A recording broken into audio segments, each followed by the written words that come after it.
Dr. Olivia Erdelyi. She's the Director of Ethics and Policies of Soul Machines, and she's a senior lecturer at Canterbury University. The title of her presentation is AI Ethics from Policy to Implementation. Take it away, Olivia. Thank you for that introduction. Hello, everybody. So today I'm going to talk about AI ethics. AI ethics, it is a hot topic, so I'm sure you have heard about it heaps. Yet, in my experience, people are not necessarily clear on what topics it covers, actually, and also, and perhaps more importantly, whether it is something that is relevant for their everyday jobs, and if so, how exactly. So I will seek to clarify those things, primarily from the perspective of technical community and also from executives, because my understanding is that most of the audience belongs to either one of these two categories. So let's get to it.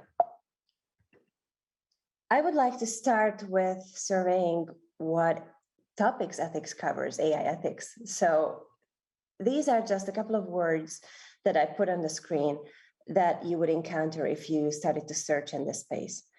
Bias is one that features especially prominently, but I'm also sure that you heard about ongoing debates about how to make AI systems more transparent and explainable, particularly for lay people, but not exclusively for them. Then accountability is another consideration that is really prominent, especially in policy debates. However, there are also some words here that would not necessarily make you think about AI ethics, such as, for instance, safety. Safety is a general concern for all product developments, right? Then there is also security, IT security or cybersecurity, sure, but AI ethics. And then all the way down to sustainability. You would think, all right, yeah, UN Sustainable Development Goals, but AI ethics. So I think it is helpful to think about it this way. Think of ethics, AI ethics issues as broadly everything that thinks social impact. Okay, so all of those things, how AI systems may impact society, somehow fall under the banner of AI ethics. Now, before we go any further, I would like you to concentrate on your particular roles, okay? So try to recall if you have encountered any situation in your job whereby you had to do something with some sort of AI ethics relevant aspect. And try to recall, or if you haven't had such a situation, then just imagine what your main implementation challenges would be. And we will return to this question at the end of the talk and in the Q&A, if you will. And so I would just like to ask you to either put these questions in the chat or maybe post them in person in the Q&A. That's all up to you. And I think that would make up for a very nice discussion material for the Q&A round. Now, the first thing I would like to talk about is the difference between AI ethics and AI policy. Is there any? Or is it just mere semantics? So, and the answer is yes and no, as so often. The issues that I put on the first slide, you will see that they are sometimes framed as ethical issues, while at other times you encounter them as policy issues. So the reason for that is that they first emerged in the AI community when AI researchers started to develop these systems and they started to leave the labs and enter society. They suddenly started to think about, okay, so it's great that we have this technology, but how can we develop it in a way that it actually benefits society, and how can we minimize any risks that go out of these systems, and what are those risks in the first place? So those were very much ethically framed concerns. But then as AI systems penetrated society and they got increasingly pervasive, their significance grew, so to speak, and that's when policymakers got involved. And that's also the time when these once ethical issues became subject of policy debate and hence became policy issues. So That's one side of the thing. And then you would ask yourself, okay, so then we have ethics and policy. Is it mere semantics, or does it entail some sort of real practical relevance? And content-wise, they are pretty much interchangeable. So whether or not you frame transparency as an ethical issue or a policy issue, it doesn't really matter, because you're, regarding the content, you're still talking about the same thing. On the other hand, there are major differences on whether or not these principles or rules are binding. And again, it's helpful to think about this on a non-binding, binding continuum. On the one extreme, the non-binding end, you have ethical principles. So these are always non-binding. So you may do with them as you please, if you will. On the other end, and there are all sorts of shades of gray, you have binding regulations, which we don't have many of yet, but it is coming up in a couple of years that are to come. And so those rules are binding. So at that point, you have a potential compliance issue. That's a major practical difference. And when I utter compliance, I'm sure some of you feel that cold chill down your spines. So I will leave that topic for now and move on to my next slide. When you talk about AI ethics, that's a vast topic. It covers so many potential things. And when I started to get into this area, I found it really useful to distinguish between these two major ethical themes.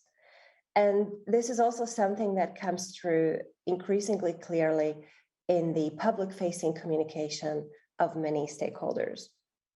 So the first such theme is corporate social responsibility, sometimes also just referred to as social responsibility. The terminologies are generally not necessarily clear or uniformly used. So when it comes to social responsibility, the main thing to keep in mind that this applies to all organizations.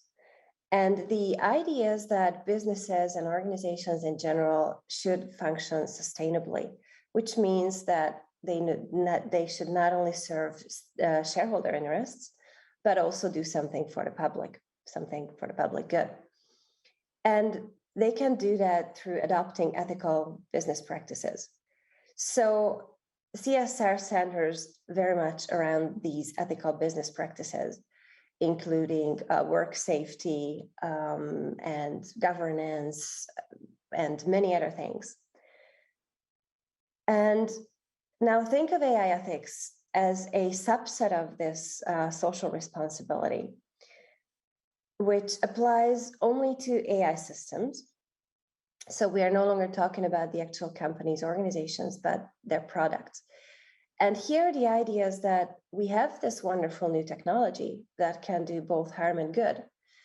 And so we want to limit the harms that may go out of these systems, and we would like to ethically design them such as to maximize their benefits and minimize these harms.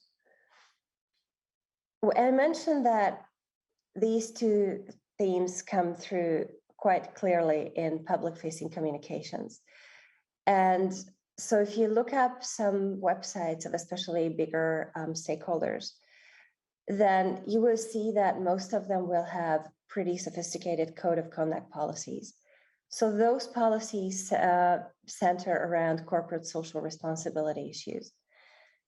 And then again, if you look up websites, you will also see increasing amounts of reference to AI ethical issues, but these are kept separately from code of conduct issues. So that's maybe one point for you to navigate these two topics. And I hope that this is helpful. Moving on. Perhaps the core question for you is, okay, so it's good and well that we have ethics and AI ethics, but why and how is it relevant for me in my role? And here again, I will concentrate on technical personnel, such as product engineers or data scientists, and then the other group is executives. So when I talk to executives, an argument that I often hear is, it is great to think about ethics and we fully endorse it. However, we are a small or medium-sized undertaking, so we don't necessarily have this as a business priority right now because we have so many other things to do. So we are designing a product. We have to make sure that we can actually launch that product on the market, come up with a functioning product in the first place before that. And we have to fundraise, we have to do this and that. But AI ethics, we can't spare resources for that right now. And that's a very valid argument. But there is a couple of things that may be worth to keep in mind for executives. And when it comes to corporate social responsibility, please think about this. Whether or not you do something in the ethics space and corporate social responsibility place, that will crucially impact on your public image and the trust of the public in your company, which I believe we can agree that is one of your core priorities. And another thing, and relatedly, I mentioned fundraising. So ESG, environmental, social, and governance metrics, increasingly drive investment decisions, which means that if you successfully want to fundraise and then retain investors, you may have to think about these things more than you would think at first sight. With regard to AI ethics, here it determines the public image and the trust in your products. Okay, so the more you do in this space, the more trust you will induce in your products. Again, a crucial factor to successfully market them. And interestingly, I mentioned earlier that there are very few binding regulations in this space as of now. But as the public increasingly becomes aware of the risks that are inherent in some AI technologies, sometimes there is a public push for corporate commitments, even when there is no regulation. So these are just a couple of points for executives to think about. Now, moving on to technical people. So if you work as a data scientist or a product engineer in a firm, then you probably have studied some STEM subject as opposed to social sciences, and with a very good reason, because that's what you are interested in. So when somebody asks you now to think about ethical questions, then you might think, well, I did not really sign up for this. I'm not interested in this. Why doesn't somebody else do that? And again, I can totally relate to that and understand it. But unfortunately, you will be less and less able to get away with that. And one reason for that is because whatever business decisions, ethically related business decisions, the leadership of your company comes up with, you are going to be the person who is going to be in charge of technical implementation of those decisions. So if they say, let's make our product more transparent, then you're going to be the one who has to figure out, okay, so then what does that entail? What should I do there to make that happen? And another thing is, and now think of in terms of processes, especially product development. So most companies adopt agile practices nowadays. And one key point in these practices is that you would like to make all risks transparent early on and eliminate them. And that also holds for ethical aspects. So just think about these things as parameters that you would add to your backlog and to your working processes. And you do want to discover ethics-related risks early on.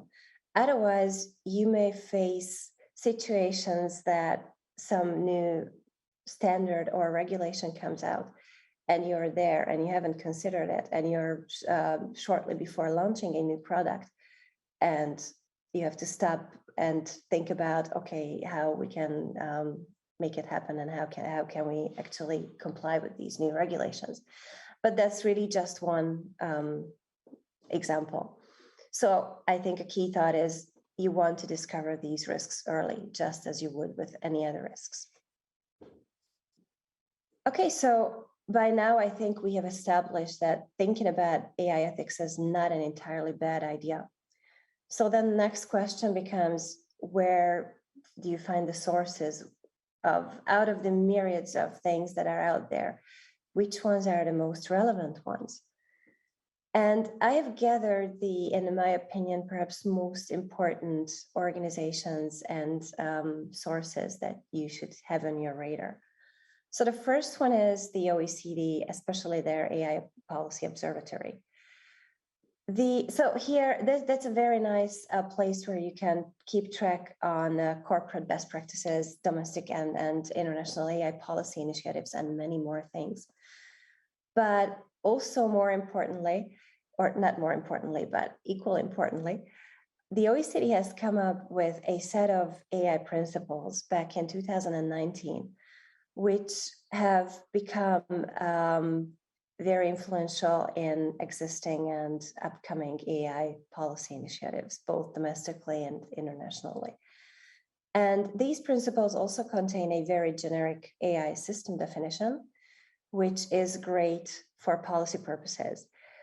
There are also a couple of ongoing work streams and more recent developments in the OECD, such as the new OECD AI classification framework, which is very helpful to position your systems from a policy perspective and assess their potential risks that you have to mitigate.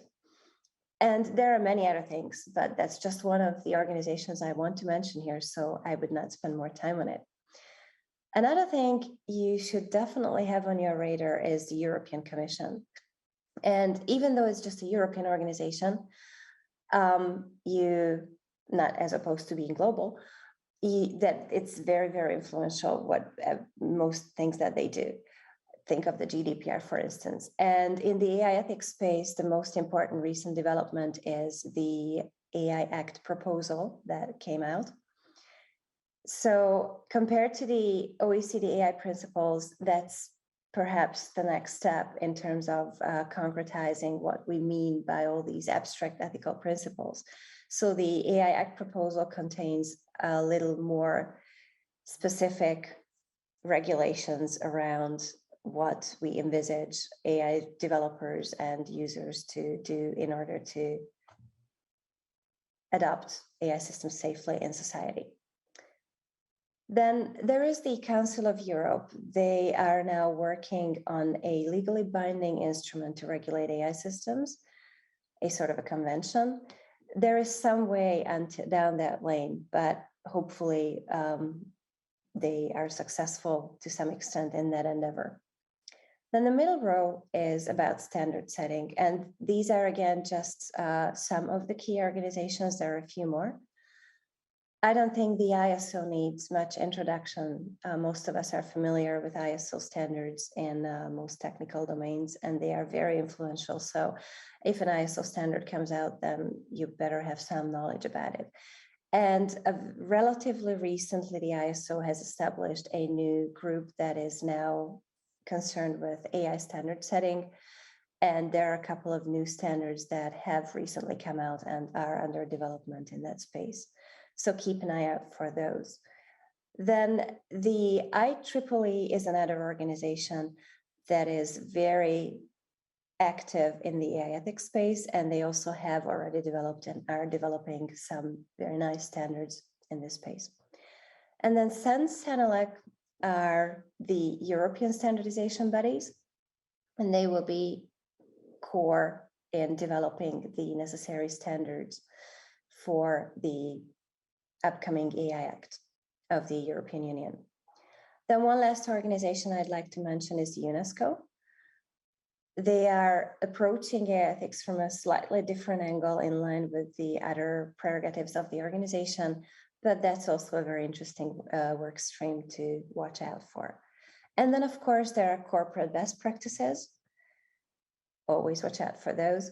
And currently, to a lesser extent, but in the future, perhaps increasingly, we will see domestic AI policies appearing which will hopefully also reflect these general and increasingly concretized ethical principles.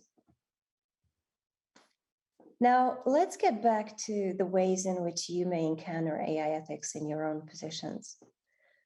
And starting with executives again. So one thing that you should be aware of is that if you don't do anything in the ethics space, then you may well risk losing both investors and or customers.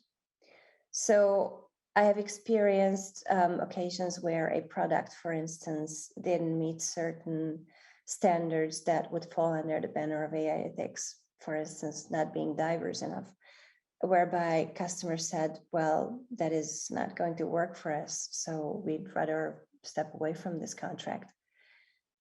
And enterprise customers are getting increasingly picky about these things. So that is something to keep in mind. And then the AI Act is a good example for binding regulations that may cause you market entry barriers if you don't comply with them. So that is another thing that I think is important for executives to think about. And then moving on to technical personnel, you will most likely face ethical questions. And now let's speak about AI ethical questions, either in a general or in very specific contexts within your role. So in a general context, it may just come up that you are having a team discussion around the development of a new product, and then the team just bumps into something and would like to know more about AI ethics in general. And so then you're wondering, okay, where to go from here, whom to ask, and where do you find any sources for that? But then sometimes you actually have to deal with very specific ethics questions.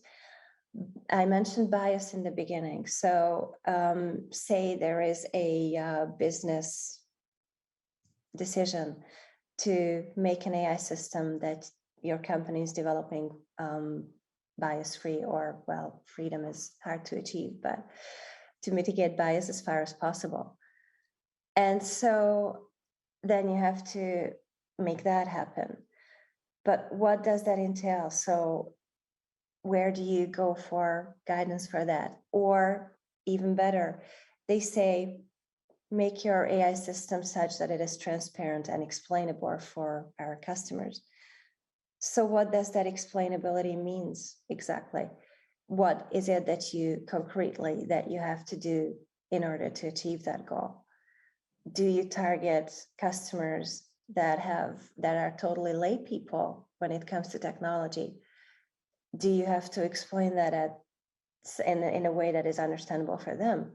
Or are you targeting perhaps people that have a technical background and some proficiency in AI systems and AI technologies? That is a big difference. So how do you go about it? And these are just two of many examples that you may encounter. At the end of the day, I guess the core question becomes, how do you set up your organization for success? And so we have seen that there are many challenges around ethics, and also that it may pop up at various levels of your organization. So it may come from team level, it may come from all the way to the top. I believe that just like with many other things, if you have support from leadership to do certain things in your organization, then you are bound to succeed.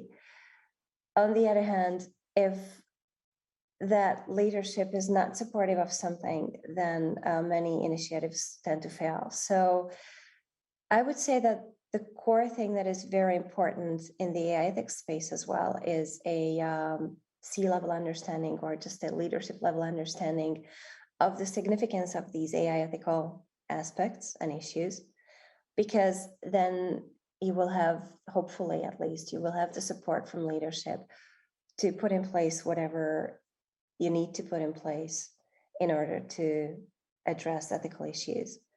And that can entail many different things. For instance, putting in place an AI ethics strategy or governance framework.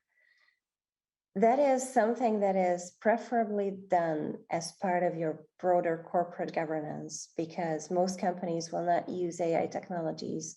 I mean, both companies are not most companies are not necessarily AI developers, but they just use AI technologies to support their organization in one way or another.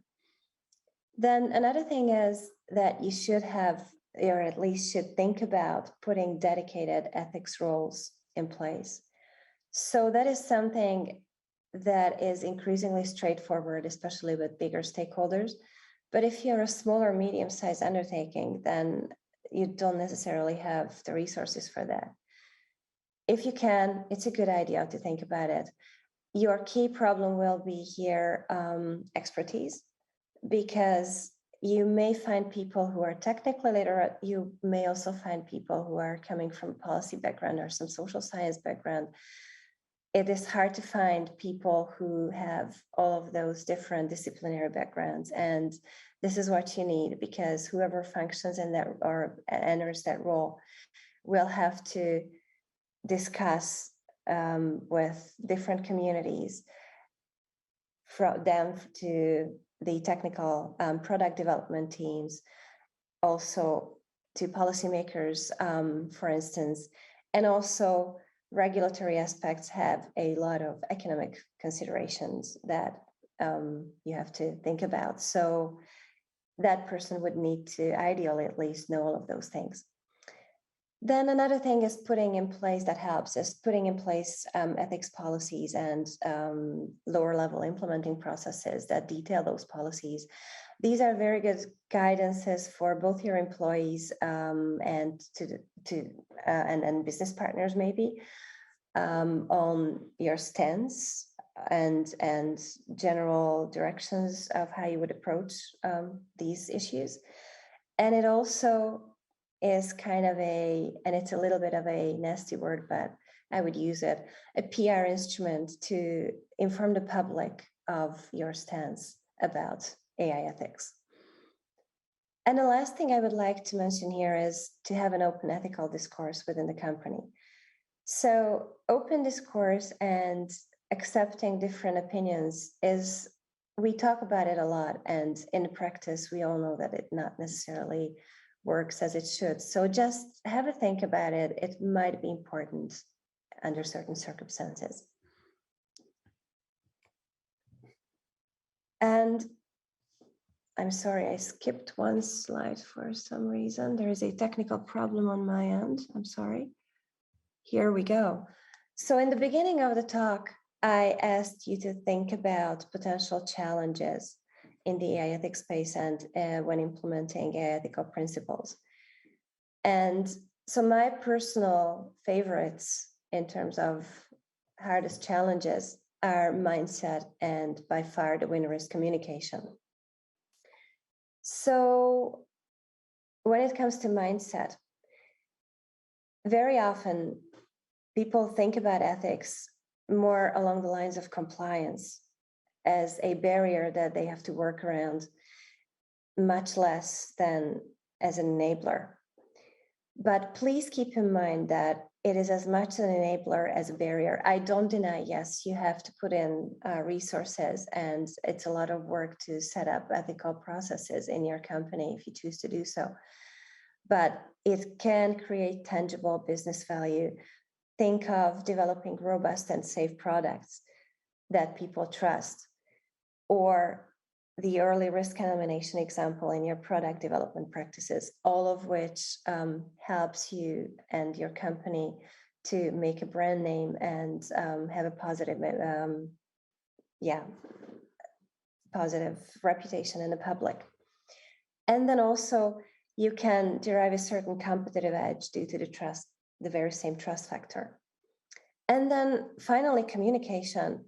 So communication is something that is, in my opinion, totally underestimated.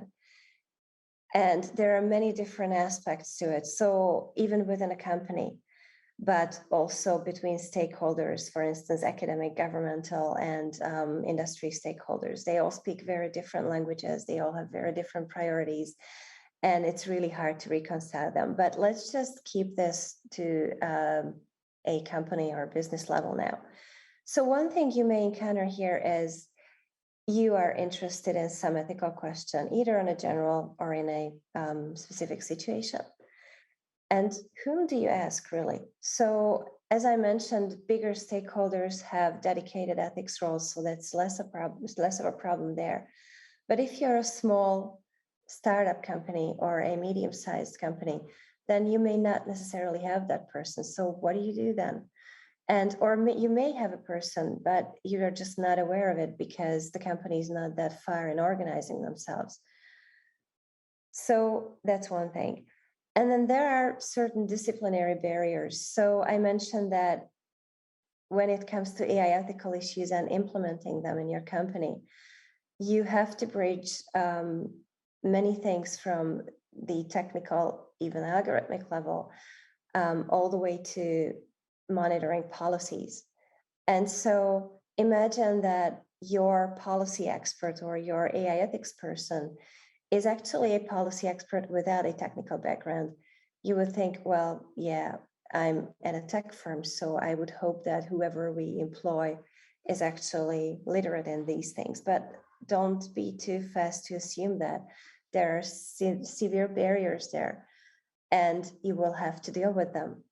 And then there are also just conflicting priorities. It is something that happens between a business leadership and either this policy person or some other part of the company. Business priorities are often not aligned with what an ethics person would find as important. And both parties have their valid points, but this is again something that may become an issue and something that you have to think about how to handle in your day-to-day lives, if you're either in an ethics role or an executive role. And as for technical personnel, you guys may be caught in the middle of this if, for instance, an ethical person tells you to think about something, but then business thinks that they can't spare resources for that particular thing at that particular point in time. So I could talk about this for weeks, but I would stop here and conclude by reiterating two core thoughts. The first one being that AI ethics is really more than meets the eye. So please think about the fact that it bears real risks and opportunities that may create or destroy business value depending on how you handle AI ethics issues. And then the second thing is, don't cheap out on getting the necessary expertise, because it is really a long way from reading the policies and implementing them in practice. And neither as an executive nor as a technical person do you have the time to actually deal with all those things. So you need somebody who navigates those issues and also builds a bridge between these two groups. With that, I would thank you for your attention. And if you have any questions, then feel free to fire them up. Thank you, Olivia, for that wonderful presentation. As you can all see, AI is a complex issue, and I think in the future it's only going to get more complex with a lot of ethical questions to be raised. We have a quick Q&A session, and there are some questions that the audience would like to ask. So let me read them up for you. First one from Esther Debreceni. What can we do beyond policies, regulations? How can AI ethics, or in general, responsible ethical business product be, hold on just a second, considered as a core value of doing business from day one? Not every other metric is met. I am convinced that we would come to different products having this in mind. Any idea how an individual can start initiating small positive changes from tomorrow on? Thank you for the question, Esther.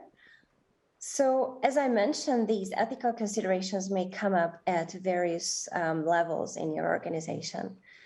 If you are a person who is working, a product developer, okay, so an engineer, and you are thinking about some product feature, you, well, either for, I'm trying to bring you a very concrete example. So let's talk about robustness and making products function as intended, okay?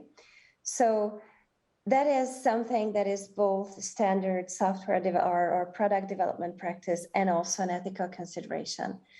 And when you think about, for instance, where to set threshold levels in order to ensure a certain level of performance, that is one thing that you can do in concreto to realize ethical aspects or considerations in your day-to-day work and for the life cycle of that particular product. If you are somebody who, for instance, leads a team in your company, then you watch your team work and you can keep an eye out for anything that is ethics related, and always try to watch out for how that can be fed into the work processes of your team. That is one thing by which you can support that team and help them to maybe think about these things that they otherwise would not have the time to consider, or would just be distracted by their everyday usual tasks. And again, if you're higher up, again, and so you're one of the executives of the firm, then you have to include these ethical thoughts in your broader strategic planning. So when you read policies, even those that are considered relatively detailed will be very far from something that is implementable by your company on a day-to-day basis. And it is your job to strategically plan for these occurrences and translate these very abstract, often very abstract rules into something that people can actually follow and implement in practice. I hope some of this answers your question. Thank you very much. Sounds good so far. There is another question for you from Jeffrey Westling. It is clear that ethics should be and will be, if it isn't already, one of the most important things a company that is working in the AI space should be thinking about. However, how do you balance the overly heavy intention set on business profit goals that AI provides? Well, thank you, Jeffrey, for the question. I believe that's one of the core or billion-dollar questions. It is up to business leadership, of course. And I think the best starting point for that balancing act is to think about ethics not as a compliance issue and as a barrier, but considering how it can actually boost your product and your business goals, because how it can create business value. And I would go back to that trust factor as an example. So profit is, of course, the main goal of many organizations. They have to stay in life. That's a completely valid goal. On the other hand, if you think about coming up with a safe product that people trust, or for instance, you respect privacy of your customers, and so they value you for that and trust you more, then they will choose your product over somebody else's. And that is something that gives you this competitive edge that I mentioned earlier, and also gives you tangible business value. So at that point, ethics and profit are not necessarily just competing objectives, but maybe complementing ones. And of course, you won't be able to establish this sort of synergy in all cases, but I think if as a business leader, you at least try to think along those lines, that is already going a long way. Thank you. Thank you, Olivia. Last chance for any questions from any attendees. In the meantime, I would like to ask everybody to go to the polls section and provide their feedback for Olivia's presentation. Olivia, I don't see any other questions. at this point in time, the whole thing is very Star Trek to me, I have to tell you, this whole AI thing. But thank you for sharing your knowledge and expertise with us today, and I would like to present you with this little gift from the Reinforce AI conference. Thank you. And we will be mailing this to you right after this conference is complete. So thank you again for sharing your knowledge, and enjoy the rest of your day. Thank you so much. Same to you. Okay. Bye, everybody.